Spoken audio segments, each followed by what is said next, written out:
নেতাকর্মীদের সংকটে রেখে ভারতে ছেলের সঙ্গে ঈদ করলেন প্রধানমন্ত্রী শেখ হাসিনা। দেশ ছাড়ার আগে আত্মীয়দের ইংরেজি বার্তায় বিভ্রান্তি সৃষ্টি করলেন প্রধানমন্ত্রী শেখ হাসিনা। রাজনীতিতে নতুন বার্তা দিচ্ছে ইউনূস তারেক বৈঠক, এমনটাই মনে করছেন রিজভী। জাতীয় পার্টি ছিল আওয়ামী লীগের দালাল, বক্তব্য রেখেছেন আক্তার। এতক্ষণ শুনছিলেন সংবাদ শিরোনাম, এবারে বিস্তারিত।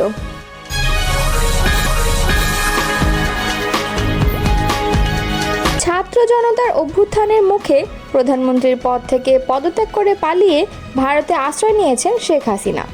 বর্তমানে তিনি দিল্লিতে একটি সেফ হাউসে আছেন। সেখানেই এবারের ঈদুল আজহা পালন করেছেন এই স্বৈরাচারী শাসক। তার সঙ্গে ঈদ উদযাপন করতে যুক্তরাষ্ট্র থেকে ভারতে এসেছেন ছেলে সজীব ওয়াজেদ জয়। বুধবারই তথ্য জানিয়েছে ভারতীয় সংবাদ মাধ্যম হিন্দুস্তান টাইমস। নাম গোপন রাখার শর্তে একটি সূত্রের বরাত দিয়ে মঙ্গলবার সংবাদ মাধ্যমটি তাদের প্রতিবেদনে জানিয়েছে, ঈদুল আজহার আগে জয় ভারতে আসেন মূলত শেখ হাসিনার সঙ্গে ঈদ উদযাপন করতে দেশটিতে এসেছেন জয়। গত বছরের 5 অক্টোবর ছাত্র জনতার অভ্যুত্থানে পালিয়ে ভারতে চলে যান শেখ হাসিনা। ওই সময় পালিয়ে যান কেন্দ্রীয় আওয়ামী লীগের বেশিরভাগ নেতাকর্মীও। দেশে যেসব নেতাকর্মী রয়েছেন তারা এখন কুলহারা। তারা এখন পালিয়ে বেড়াচ্ছেন বিভিন্ন জায়গায়। তাদের অনেকেই ঈদের দিনও বাড়িতে থাকতে পারেননি। নেতাকর্মীদের এমন পরিস্থিতিতে রেখে মা ছেলে ঈদ করলেন ভারতে। ভারতের কোনো সরকারি কর্মকর্তা জয়ের ভারতে আসার ব্যাপারে কোনো মন্তব্য করেননি বলে জানিয়েছে হিন্দুস্তান টাইমস। তবে জয়ের ভারতে আসার বিষয়টি নিশ্চিত করে আওয়ামী লীগের একটি সূত্র জানায়, জয় মূলত তার মায়ের সঙ্গে ঈদ করতে ভারতে এসেছেন।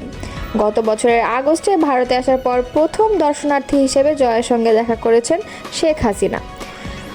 নাম প্রকাশে অনিচ্ছুক আওয়ামী লীগের বেশ কয়েকজন নেতা ক্ষোভ প্রকাশ করে বলেন, দেশের দলের নেতাকর্মীদের বিপদে ফেলে ছেলের সঙ্গে ভারতে বসে ঈদ উদযাপন করছেন আওয়ামী লীগ সভাপতি শেখ হাসিনা। দলীয় নেতাকর্মীদের না জানালেও দেশ ত্যাগের আগে ঠিকই আত্মীয় স্বজনকে ইংরেজিতে খুদে বার্তা পাঠিয়েছিলেন শেখ হাসিনা। এতদো সংশ্লিষ্ট গণমাধ্যমে প্রকাশিত একটি প্রতিবেদন সামনে এনে এই মন্তব্য করেছেন সাবেক প্রধানমন্ত্রী খালেদা জিয়ার সাবেক প্রেস সচিব জ্যেষ্ঠ সাংবাদিক মারুফ কামাল খান। বুধবার নিজের ভেরিফাইড ফেসবুক পেজে এই মন্তব্য করেন তিনি। মারুফ কামাল খান বলেন, শেষ রক্ষা হচ্ছে না, এটা নিজে বুঝতে পারলেও হাসিনা তার দলের আর কাউকে তা বুঝতে দেননি। বিভিন্ন বাহিনীতেও প্রশাসনে যারা আছে তারা লেঠিল হয়ে কাজ করেছে, বুঝতে দেননি তাদেরকেও। তিনি কেবল ভেবেছেন তার নিজের ও নিকট স্বজনদের নিরাপত্তার কথা। মারুফ কামাল খান তার পোস্টে লেখেন, ছলে বলে কলে কৌশলে টানা 15.5 বছর রাষ্ট্র ক্ষমতা করায়ত্ত রেখেছিলেন। তবে শেষ অবধি ছাত্র তরুণরা এমন আন্দোলন গড়ে তোলে এবং তাতে সব শ্রেণীর লোক সামিল হয়ে যায়। গুলি করে মানুষ মেরে এই আন্দোলন রাখার চেষ্টায় সেনারা সায়না দিয়ে বেঁকে বসে। হাসিনা বুঝে যান তার খেল খতম। তারপরেও কয়েক ঘন্টা স্নায়ুর যুদ্ধ চালান এবং সেই ফাঁকে পালিয়ে গিয়ে ভারতে আশ্রয়ের বন্দোবস্ত সেরে নেন। তিনি বলেন, নিজে নিরাপদে পালাবার বন্দোবস্তের পাশাপাশি তিনি ঘনিষ্ঠ আত্মীয় স্বজন ও বংশের লোকদের দেশ ছেড়ে পালাতে বলেছেন। এই গ্রুপ মেসেজ ছাড়াও তিনি তাদের সবাইকে আলাদা করেও বার্তা দিয়েছেন। একটি ভুল ইংরেজি বাক্যে সবাইকে দেশ ত্যাগের নির্দেশনা সম্বলিত খুদে বার্তা পাঠিয়েছেন। লিখেছেন, নো ওয়ান স্টে হিয়ার। এই বার্তাই দিচ্ছে স্বজন পরিজন ছাড়া আর কারো প্রতি হাসিনার সামান্যতম মায়া ও কর্তব্যবোধ নেই। তবুও তিনি তাদের উপর ভর করে হারানোর স্বর্গ ফিরে পেতে চান, রাজনীতি করতে চান, দেশে ফিরতে চান, ভয়ঙ্কর সব অপরাধের দায় থেকে মুক্তি পেতে চান। এসব লক্ষ্য অর্জনে রোজই নেতাকর্মী ও অনুগতদের উস্কানি দিচ্ছেন, তাদেরকে প্ররোচিত করছেন ঝুঁকি নিতে। তাদের কয়জন সাড়া দেবে হাসিনার আগুন খেলার ডাকে, যোগ করেন মারুফ কামাল খান। প্রসঙ্গত, কোটা সংস্কার আন্দোলনকে কেন্দ্র করে ছাত্র জনতার আন্দোলনের মুখে গত 5 আগস্ট প্রধানমন্ত্রী থেকে পদত্যাগ করে হেলিকপ্টারে দেশ ছেড়ে ভারতে পালিয়ে যান শেখ হাসিনা। এ সময় তার সঙ্গে তার ছোট বোন শেখ রেহানা ছিলেন। এরপর থেকে হাসিনা ভারতেই অবস্থান করছেন। বিএনপির সিনিয়র যুগ্ম মহাসচিব রুহুল কবির রিজভী বলেছেন, গোটা জাতি আজ লন্ডনের দিকে তাকিয়ে আছে। প্রধান উপদেষ্টা ডক্টর মোহাম্মদ ইউনূস ও বিএনপির ভারপ্রাপ্ত চেয়ারম্যান তারেক রহমানের মধ্যে যে বৈঠক হবে সেটি ঐতিহাসিক বৈঠক। এই বৈঠকের মাধ্যমে দেশের রাজনীতিতে সুবাতাস বইবে বলে বিশ্বাস করি। তিনি বলেন, এরই মধ্যে ডিসেম্বরে নির্বাচনের যৌক্তিকতা তুলে ধরেছে বিএনপি। যৌক্তিক সময়েই নির্বাচন হবে বলে জাতি প্রত্যাশা করে। আলোচনার মধ্যে দিয়ে নির্বাচন সহ সব সমস্যার সমাধান সম্ভব। বুধবার দুপুরে নয়াপল্টনে বিএনপির কেন্দ্রীয় কার্যালয়ে সাংবাদিকদের সঙ্গে মতবিনিময়ের সময় তিনি এমন মন্তব্য করেন। প্রতিবেশী রাষ্ট্রের কঠোর সমালোচনা করে রিজভী বলেন, প্রতিবেশী দেশ বাংলাদেশের প্রতি ভয়ঙ্কর বিদ্বেষপরায়ণ হয়ে উঠেছে। বিশেষ করে শেখ হাসিনার পতনের পর তারা হিংস্র হয়ে উঠেছে। বিদেশি তকমা দিয়ে প্রতিদিন পুশ-ইন হচ্ছে, পায়ে পাড়া দিয়ে ঝগড়া লাগানোর প্রচেষ্টা করছে। সীমান্ত এলাকায় পুশ-ইনের হিড়িক লেগেছে। বাংলাদেশ কি বর্জ্য ফেলার স্থান? প্রশ্ন রাখেন তিনি। দেশের লোককে বিদেশি বানিয়ে ভারতে বাংলাদেশে পুশ-ইন করতে চাইলে প্রতিবাদের পাশাপাশি প্রতিরোধ করবে বাংলাদেশ। ভারতকে মনে রাখতে হবে, অত্যাচার নিপীড়ন করে শেখ হাসিনাও টিকে থাকতে পারেনি, বলেন রিজভী। সম্প্রতি করোনার প্রকোপ বৃদ্ধি প্রসঙ্গে উদ্বেগ প্রকাশ করে তিনি বলেন, ভারতে এরই মধ্যে 7,000 মানুষ করোনায় আক্রান্ত হয়েছে। বাংলাদেশেও আক্রান্তের খবর পাওয়া গেছে। এরই মধ্যে একজন মারাও গেছে। এই বিষয়ে সরকারকে দ্রুত করণীয় নির্ধারণ করে প্রস্তুতি নেওয়ার আহ্বান জানাই।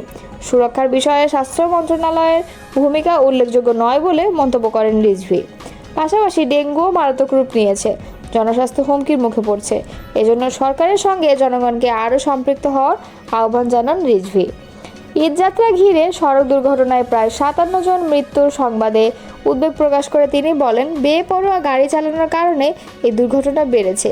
এছাড়াও ঈদের সমাজ বিরোধীদের দৌরাত্ম্যও ছিল। জাতীয় পার্টিকে আওয়ামী লীগের দালাল হিসেবে আখ্যায়িত করেছেন জাতীয় নাগরিক পার্টির সদস্য সচিব আক্তার হোসেন। বুধবার দুপুরে রংপুরের পীরগাছায় জাতীয় নাগরিক পার্টির উপজেলা কার্যালয়ের উদ্বোধন শেষে সাংবাদিকদের এক প্রশ্নে তিনি এ মন্তব্য করেন। এ সময় তিনি বলেন, জাতীয় পার্টি বিগত সময়ে আওয়ামী লীগের দালাল হিসেবে ভূমিকা পালন করেছে। আওয়ামী লীগ মানুষের ভোটাধিকার হরণ করে যে ফ্যাসিবাদ কায়েম করেছিল, যে স্বৈরতন্ত্র কায়েম করেছিল, তার প্রধানতম রাজনৈতিক সহযোগী ছিল জাতীয় পার্টি। বাংলাদেশে যে ভোট ডাকাতি নির্বাচনগুলো হয়েছে, একপাক্ষিক নির্বাচনগুলো হয়েছে, তার প্রত্যেকটাতে বৈধতা দেওয়ার নাটক করেছিল জাতীয় পার্টি। তিনি আরও বলেন, জনগণের ভোটাধিকারের সঙ্গে যারা প্রতারণা করেছে, বাংলাদেশের মানুষের উপর জুলুম নিপীড়নের রাস্তাকে যারা উন্মুক্ত করে রেখেছে, তাদের বাংলাদেশের রাজনীতিতে আমরা আর প্রাসঙ্গিক মনে করি না। এনসিপির এই নেতা বলেন, বাংলাদেশে রাজনীতিতে তাদের যে জাতীয় আবেদন সেটা শেষ হয়ে গেছে। একই সঙ্গে জনগণের সঙ্গে তারা যে প্রতারণা করেছে, সেই প্রতারণার জন্য তারা এখনও জাতির কাছে ক্ষমা প্রার্থনা করেনি। সেক্ষেত্রে আমরা মনে করি, বিগত সময়ে যারা আওয়ামী লীগকে রাজনৈতিক সমর্থন দিয়েছে, আওয়ামী লীগের কর্মকাণ্ডের সঙ্গে যারা বিভিন্নভাবে নিজেদেরকে যুক্ত রেখেছে, সেই প্রত্যেক ব্যক্তিকে, প্রত্যেকটা দলকে যেন সঠিকভাবে আইনের আওতায় নিয়ে এসে বিচারের মুখোমুখি করা হয়।